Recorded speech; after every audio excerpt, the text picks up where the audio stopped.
SA Sports Show. Time to talk a little bit of controversy. We love a bit of controversy, Mark. I do so. We love it. And right now, SA is probably the capital of the controversy market because it's all happening in every sport you think of, even Bathurst on the weekend. And the king of controversy is he's here. controversial himself, isn't he? Bevo, welcome, mate. Welcome Great to be show. here again, Asto and Baz. Yeah. Before we start, what about this award-winning best show? Sorry, Yes, I picked it up Best during show the in week, Bevo. Australia. Just another one. I'll give it a little. Give it that one there. I picked it up during the week. It's going on his shelf at home. Yeah, no, exactly. No, well done. Yeah, he almost to you fell guys. over at the other couple of moments ago. Well done to everyone involved in that. On a serious note, that's a terrific effort. Obviously, It's a great Maxi effort, Beasley's yeah. very happy to be involved as a producer, of course. And it's a great effort by everyone, I think. Yeah, I couldn't agree more, mate. Certainly a controversial decision, though. Yes, that's right. Leave it in front of me. Very controversial, for sure. I think seeing as my don't touch controversial it, mate. corner's such a big part of the show, I think Try not to put touch it though, mate. Yeah, if you just don't be mind. careful. We've kept it pretty clean. Have to repolish it now. Have to repolish it up now. And get it forensically tested. For sure.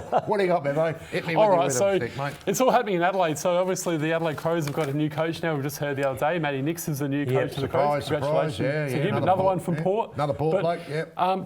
It's all about Port at the moment in terms of players leaving because... Why is it about Port, Bevo? I mean, surely, mate, you're not going to take any...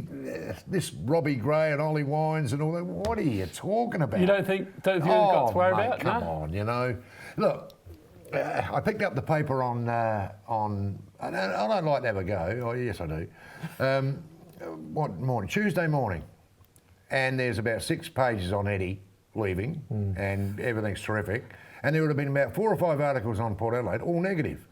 All true. negative. And now, come on, you know. Don't believe any of that. And you're saying players leaving Alberton. Who's leaving Alberton? And we're talking... Billy Frampton, Ryder, Howard. Let me give you a little tip, Bevo. Yeah. Let me give you a little piece of advice here. Don't come again. Don't bring Port Adelaide up again. Port Adelaide do not let players go that they want to keep, and they never have. Historically, So they haven't let me done tell it. you about those players. The players that are leaving, Billy Frampton, Paddy Ryder. Dougal Howard. Don't mention Dougal Howard.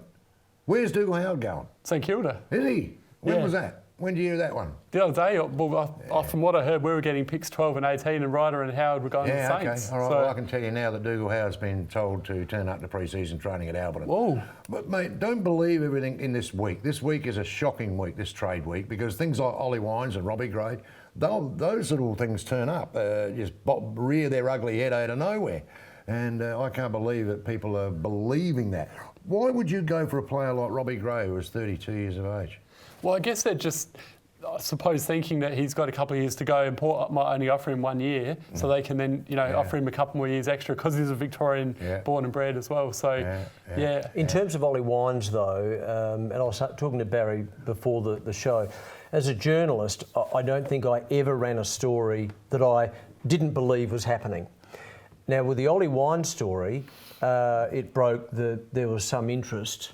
And so the club has denied that, Ollie's denied it, and also Ollie's management's denied it. Now, I'm not necessarily saying there's nothing in it, but it sounds to me as though that was a storm in a teacup. Yeah, And you know what journalists are like. We're all the same. We want to get the story. And as Barry said, it may well have been just a conversation. That's right. Between two blokes somewhere saying, what if they went after Wines? And emanated from that. Yeah. Here we go. All of a sudden it's a story. Yeah, true. And if we go back to last year, the trade week last year, and have a look at what was said and what went on and what actually happened in the end, There's a big difference. Amazing difference. Because players get mentioned from everywhere. And I think that's the way the AFL like it. That they do, because it still creates interest in AFL, and we still talk about it. And it sells papers and social media. Stay with a bit of fact. Stay Social with media Matty at Nix. Port Adelaide is going crazy at the moment. I'll tell you right now, supporters are going mental about Who are? No, they're supporters on Facebook are going crazy. Well, not really. On the Facebook pages. Yeah, but what team? Port Adelaide, because Why? Because they're concerned about losing Howard, losing Robbie Gray, losing Wines. So I know it's all innuendo, Baz, but Well, I'll there tell you is now, mate, if we concern, lose Ollie Wines and Robbie Gray, I'll roll a peanut to China with my nose. How's that? That should give you some idea. We'll just write this one down, Mark. Well, Yeah, write it down, mate. And that's a fair distance. So, That's right. It's a good roll, isn't it? Matty Nix got the Nix, job. Yeah. another export one. So Well, think of your own. That's what I'm saying. The Adelaide Footy Club. Phil Walsh, Nixie. I mean, Billy Frampton, mate. Think of your own. He's got a big job. Yeah. He does. Hasn't he? He It's a comes massive in at a very, very massive interesting job. Good luck time. with Nixie. I think he'll do a fantastic job though, so I think it's a good appointment there. But it probably is a good sign though, like you said, Baz, on a serious note, all these guys that are getting poached that were at Port in the past shows that Port's doing good things. Obviously, Alan Richardson's another one that was coaching the Saints. Well, so, mate, people, I'm glad you brought that up, Bevo. I really am, because people talk about Alistair Clarkson and all these coaches that have gone on to coach, and they're from Alistair Clarkson's stable. Where did Alistair Clarkson come from? Port Adelaide. Port Adelaide. Yeah. He was a Port Adelaide coach before he went to Hawthorn. And of course, now you got Damien Hardwick, Stewie Jew. There's coaches all over the place. Adam Kingsley that were under that banner. So What is it, Barry? What is it? I don't know What what it is, mate. what is it? You know what it is? I'll tell you what it is. It's a 150-year-old footy Yeah, I club was going to say, with a lot of success which you behind can't buy. With a lot of success behind it. That's what it is. And it's the culture. Yeah. That's what it is. Clarkson went straight to Hawthorn, introduced the culture of Port Adelaide, bingo. What happens? Everybody wants to go to Hawthorn. And it's interesting you mentioned the word culture, and I know we're digressing here for a second, but culture was an issue that was brought up in the review for the Crows. Yeah, big time. Now, that's never, ever been brought up ever in the history of the Port Adelaide Footy Club. No. It's always been positive, it's always been good, it's always been strong. Yeah, and it is a strong culture. And I think coaches coming from there, good luck to them to go on and coach at senior level. There's no problem at all with it, but do not forget where they come from. Don't tell me that they're, Hawthorn's a great family club and they've got a great coach and all these coaches are coming from there, because he started at Port Adelaide. He learned under Choco and co.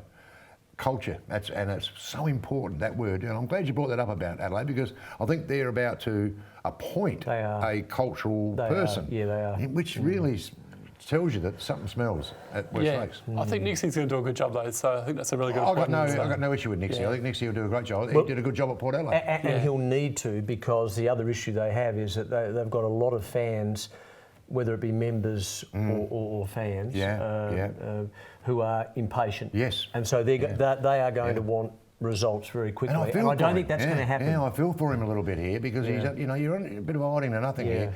You lose half your squad, and then you come in as coach and have to rebuild it. And if he doesn't do anything the first couple of years, then he'll be in the guns, especially in Adelaide. Well, it's a bit like you coming in here and floor managing this show. Yeah, that's right. Honestly, you'd be on a hiding to nothing. That's right. You'd be on hiding. That's what Well, that's from both of us. The award-winning show, of course. What have you got? Award-winning show. What have you got? What else? What else?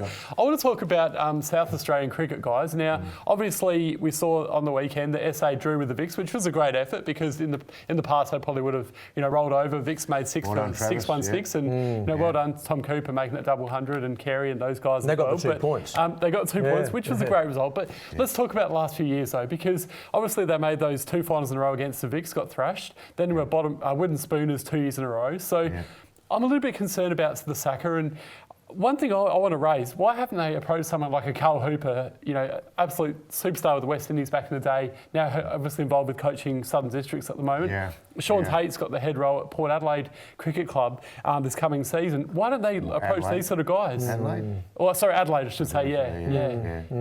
Well, I think there's no. I think it's beyond that, to be honest. But go on. It has gone. I think Carl Hooper's time's gone. I think Carl Hooper's been here quite a few years. Yeah. And it's never, so why? But I can see where you're coming from.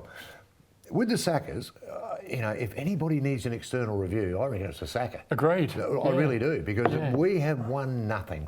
I know that a few years ago there was a big issue that wasn't really reported by our press here, which I was really disappointed in, was this forward press business. That was introduced to the Sackers a long time ago now. Excuse my ignorance. What do you? Well, I'm talking about the forward press. The first movement at the crease is that forward movement press. Shane Watson was a big forward presser.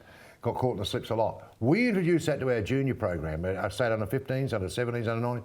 All of a sudden, we win nothing. It's the worst thing that the Sacker has ever done, in my opinion. It is the worst. You're talking about your top 5 elite state under 15 batsmen, all being taught that the forward press is their first movement at the crease. Well, how does that happen? How does that happen, mate? But how does something so fundamental like that happen? This is my point. This is why did it happen? But it affected because the kids go from under 15, under 17, under 19. By that time, I saw kids who just lost it completely as batsmen because of that business. When it was first brought up, and I'd like to go in a bit further. We're going to run out of time on this one, but I'd really like to get into this a bit more, because a small piece of the paper a few years ago now, a very small piece of the Advertiser, where Ian McLaughlin came out and said, we think that we may have made an error with this forward press movement. That's all well and good to come out and say that, but how long's it been going for? And how many kids has it ruined? Because that's not the way to, like I said to someone at the SACA, you are either, you are right and the rest of the world is wrong. That's what you're saying about this forward press. No one else teaches it, bar you. Would you like to see a review at SACA? Absolutely. I'd like to be able to show our viewers what I'm talking about here at the crease, because once you commit yourself forward as a batsman, you can't go anywhere else. You can't go back. But if you go a little step back first, you can always come forward. And if you're back, you can cut, hook, whatever. It's not a good thing. And mate, I saw it from personal experience, Bevo. We needed someone to come in and go, hey, bang, bang, bang, bang, bang, and get rid of the blokes that did this, because once again, we're getting back to... We need an extended review, didn't we? Exactly. And they, to be fair, they may have had that privately, you don't know. I'm not sure. But it has been a long time, Baz, sorry, hasn't it? It's been a long time between days. Well, I get a little bit irate because I saw it firsthand, and my lad was part of that state under 15 squad, and he was being taught that. So I saw it happen, and you know, my point was, how long has it been going for? And that's why we're not winning anything, I can tell you now.